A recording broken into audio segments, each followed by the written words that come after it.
social media sites that you normally use and tweet about the symposium with the hashtag ASCLD2019 so that we can see all the fun things that are going on with the symposium. We also want to remind you that the exits to this room are on the north side and on the east side of this room. These rooms go into the service areas of the hotel, so if we can exit this way if you need to exit the room. Welcome to the plenary session number 2. I want to bring up Jeff Nye. Jeff is the Assistant Division Director and Quality Assurance Manager for the Michigan State Police. He's also a board candidate this year. So please welcome with me Jeff Nye.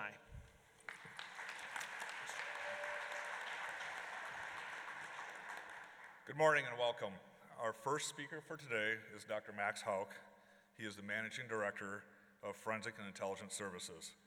An international expert in the forensic sciences, Dr. Max Houck has nearly 30 years of expertise in casework, research, speaking, and writing. His casework includes the Branch Davidian investigation, the September 11th attacks on the Pentagon, the D.B. Cooper case, and the West Memphis 3, among hundreds of others. Dr. Max Houck is a fellow with the Royal Society of Chemistry, and his presentation today is titled FORESIGHT: Problems, Arguments, and Solutions. Please welcome Dr. Max Houck.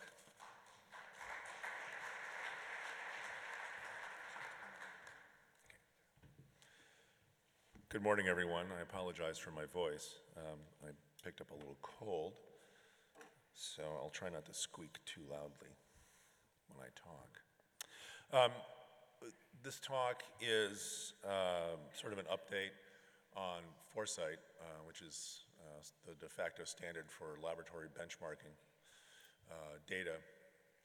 And what I wanted to do was not only give you an update, but give you a couple of examples of some work that Dr. Paul Speaker, my collaborator on the project, has been working on. And there's sort of big data approaches using FORESIGHT information to address issues that face all crime laboratories in one way, shape, or form.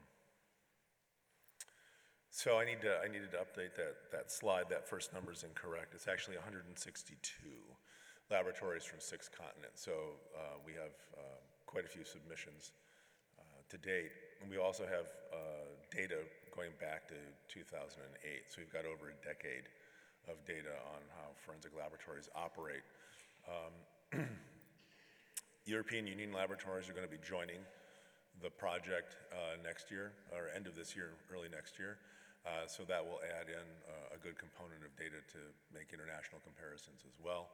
And the World Bank has been collaborating with us on getting additional countries involved, those that may not have had a chance to do it on their own. Like, for example, Kazakhstan just joined. We've got over 30 research publications and counting. One of the ones you'll see today, some of the data was published in a paper in Forensic Science International Synergy, the preferred journal of ASCLD. And we're working with NIST, CDC, the Forensic Center of Excellence, RTI, and other agencies on additional projects. The data is actually incredibly important to a variety of people, and you'll see the 2 examples of why in the presentation today. The first one that I want to address is the opioid crisis and how that affects forensic laboratories and their funding. This is work that was done with the Forensic Technology Center and is going to be published probably later this year. So the White House's Council of Economic Advisors generated an estimate on the annual cost of the opioid crisis, and the number is staggering, $504 billion, or about 2.2% of the gross domestic product. If you stop and think about that for a second, that's a fairly horrific number in terms of the cost, not the lives, the cost in dollars. The lives are irreplaceable, but in terms of the burden to society and burden to the economy, it's enormous. And that's a jump of 600%. So it is a recent issue, and it is a strong, fast-moving one as well. Certain states have been designated as crisis states, and those are the ones that have more than 30 deaths 2,000 individuals. So there are a list of crisis states. And they have experienced, they're the hardest hit. There's a list of them. And it's estimated that the crisis has cost them and their budgets about 15% of their state domestic product, somewhere in that range. Again, that's an incredible number in terms of today's economy. But you can see here the top states, top 10 crisis states, excuse me, and the percent increase in the number of deaths. And this is, the toll is just, again, is staggering. It's just staggering. But the effect, the death rates are affecting not only economies, healthcare, families, work, all of that, but it's also affecting you. It's also affecting the laboratories. And as that death rate increases, those cases are going to keep coming in. So the cost, this portion of the talk is cost to you as a forensic laboratory. So we have data from FORESIGHT laboratories, data from laboratories that participated in the census, and then some other laboratories that don't fall into either category but are still related. And you can see the numbers there. I'm not going to bother reading through them. You can read them as well as I can. But note that bottom, the $270 million is what it's costing all of the laboratories to do this work. And the real problem is that the resources within the laboratories are being shifted away from other areas to meet the demands that these cases are requiring. And the average growth rate for expenditures is growing, right? And this is for the laboratories. This is for the laboratories, pushing 8 to 11% increase in expenditures on these types of cases. And again, you're basically robbing Peter to pay Paul to take care of these because your budgets are fixed. And if you look at the turnaround time, cycle time for a case, for the crisis states, that number is just skyrocketing, right? It's just too much coming in to process in a timely fashion and get to because you're overloaded and understaffed and under-resourced. If you look at the larger graph, that's drug analysis over time or turnaround time. The other two are antemortem and postmortem toxicology. And the difference between a crisis state and a non-crisis state is obvious. So what's being done in terms of addressing these issues? So we've been working with RTI, we've been working with the GAO, actually contacted Dr. Speaker to get some information because they were doing some analysis on this. And the US Senate as well has been requesting data from us to better supply them with the information they need to determine policy and funding options for this problem. The Technology Center has been working on that. Some of the work that Paul, Dr. Speaker, did was through a small grant made available to him for that work. And that kind of work is continuing. And we've been working with ASCLD to provide data, NIST, as well as CDC and other agencies to get them the information they need to make these types of evaluations, assessments, and then have that generate policy. The Justice for All reauthorization as well has been informed by our data, and we have other projects that we're pursuing in terms of getting the information to the people who make decisions about your resources so that you can have more to do more and address this horrific tide of cases coming in. Now, another aspect that we've been looking into, we've been asked to deal with, is a return on investment of sexual assault kits. A lot of emphasis is being placed on sexual assault kits now, properly. But the real question is, other than getting the information out and getting it made useful in a case, what are the benefits, the larger benefits? So just for those of you who aren't business majors, just a quick reminder of what a return on investment is. So it's the social benefits as calculated or estimated minus the actual investments that went into the thing you're looking at divided by the investment. So it's pretty straightforward. The hard part, the tricky part is calculating the social benefits, but for economists, they do this all the time. So there was an article published by Wang and Wen in Journal of Forensic Sciences last year that generated some interest. What they did was they used the relative frequencies from other studies on sexual assault kit processing to estimate social benefits. So they figured that the average cost from a sexual assault to society, and that's in terms of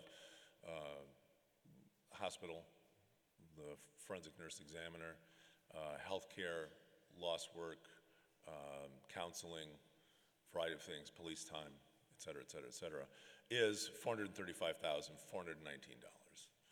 And that's based on data from Lessier's article in 2011. That's also avoidance expenditures by others, so increased patrols and things like that. So they used studies from New York and Detroit, both of which are fascinating reads in their own right, to work on the probabilities of, depending on the outcomes of the kit testing, how does that change the financial benefit to society? So they found that the mean number of sexual assaults per year committed by a sexual offender is just over 7. That's the mean, right? So once somebody has committed a sexual assault, the chance is pretty good that they're going to go on to commit at least 7 more if they're not caught. And that's one of the central numbers that drives this. So when New York did its testing, out of all the kits that were tested, there's the one that's highlighted is convictions. And they got 47 convictions out of testing all of those kits.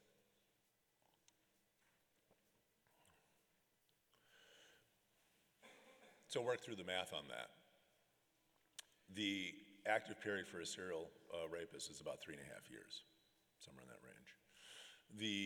That means an average of another 26.22, which is say 26 additional sexual assaults based on that number of committing another 7 over 3.5 years. That adds up to 26. So then probability of getting a hit leading to a conviction, the frequency is about 3.5%, just over 3.5%, which doesn't sound like much, but hold on. So then from Detroit, the chance of getting a DNA profile was 31, just over 31%, and for New York it was 35%. Now, Wang and Wien wanted to make sure that they were using the most conservative number, so they used the lower percentage. And that's the thing about that article that a lot of people I don't think may not appreciate, is that they were trying to be conservative in their number. And the numbers sound kind of crazy when we get there, but they're actually being conservative. So then if you take the probability of a hit and probability of that leads to a conviction and number of sexual assaults averted, that is by getting a conviction and taking the offender off the streets, you're now preventing those additional sexual assaults from happening.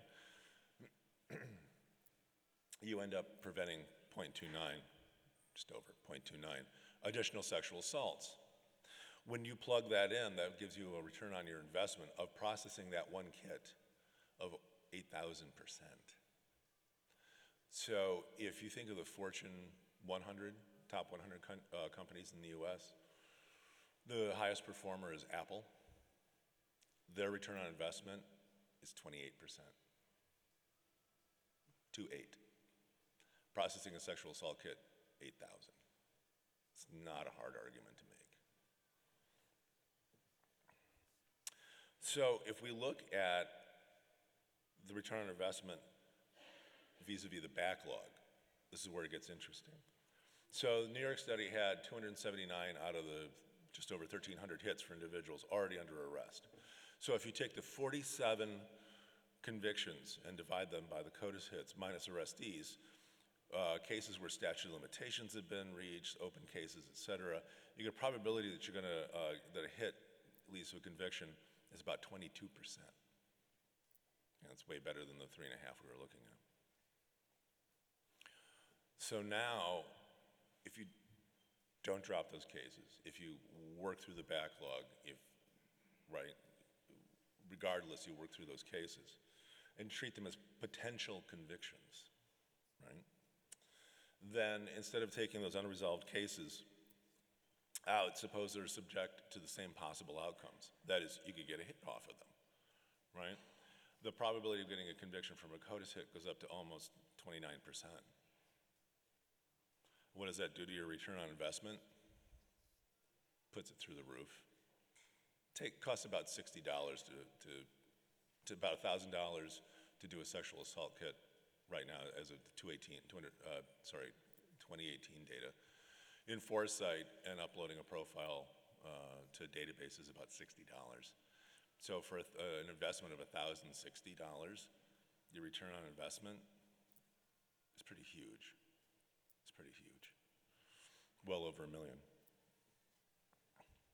Now, in terms of your laboratory, right, because this is aggregate data, this is from a couple of examples, fine, but we're doing back of the napkin approaches here to try to get a sense of, because nobody's looked at these numbers before, right, and we haven't really asked what are we giving back to the communities, beyond the aspects of justice, what's the value?